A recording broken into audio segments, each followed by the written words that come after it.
Saya tidak punya rasa takut apa. Gubernur Jawa Barat Deddy Mulyadi mengaku tidak memiliki rasa takut. Bahkan Deddy Mulyadi tidak memikirkan keselamatannya maupun nasibnya di masa depan. Ia menambahkan hanya memikirkan nasib rakyat Jawa Barat. Dengan nada tinggi, Deddy Mulyadi menyebut ingin menunjukkan kepada semua pihak bahwa sudah ada pemimpin yang membela kepentingan rakyat. Ia mengatakan perubahan bisa berjalan lama lantaran banyak pihak yang melakukan seminar dan kajian. Bahkan seminar dan kajian tersebut hasilnya nihil. Deddy Mulyadi mengaku dirinya bakal menindak tegas pihak yang tidak tertib pada aturan. Ia menyebut negara tidak boleh kalah oleh kepentingan perorangan atau kelompok. Saya tidak punya rasa takut apa. Saya tidak berpikir ke depan jadi apa. Saya tidak berpikir apakah saya populer atau tidak. Saya tidak berpikir apakah saya punya elektoral atau tidak. Tidak penting bagi saya. Bahkan saya tidak berpikir tentang keselamatan nyawa saya. Saya hanya berpikir sebagai titah prajurit Siliwangi. Saya ingin memperlihatkan di tanah Sunda ada pemimpin yang membela kepentingan rakyat. Jadi ideologi. Karena ideologi saya tidak takut. Kenapa? Karena ini harus kita lakukan. Perubahan harus kita lakukan lama. Kita ini habis pada seminar, pada perencanaan, pada kajian. Silahkan dicek di Provinsi Jawa Barat dalam 5 tahun sabar ribu kajian. Bahwa silahkan di kabupaten kota ada berapa ribu perencanaan. Karena di pemerintahan ini ada proyek perencanaan. Proyek perencanaan. Perencanaannya ayat duitnya serapren nama Allah. Ini penting. Negeri ini memerlukan seperti ini hari ini. Nah, untuk itu apa yang kita mimpikan? Ya, yang kita mimpikan di ajaran Siliwangi itu go green itu simbiosis mutualisme itu. Di negara Siliwangi itu ya sungai harus bersih. Kalau sungai harus bersih judulnya juga cai. Kalau sungai harus bersih sebenarnya teologinya itu harus melahirkan tata bangunan. Tata bangunannya harusnya lahirkan IMB. Kalau dulu, nah harusnya rumah itu menghadap sungai.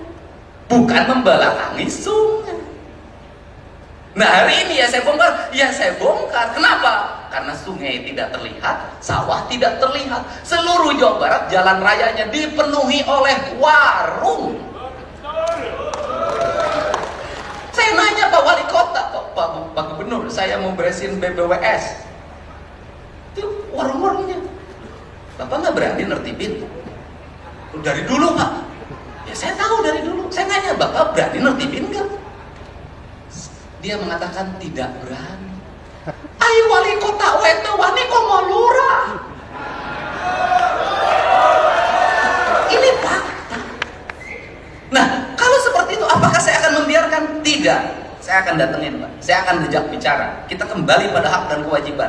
Itu milik negara. Kembalikan hak negara pada negaranya. Kenapa? Negara untuk kepentingan rakyat, bukan untuk kepentingan perorangan.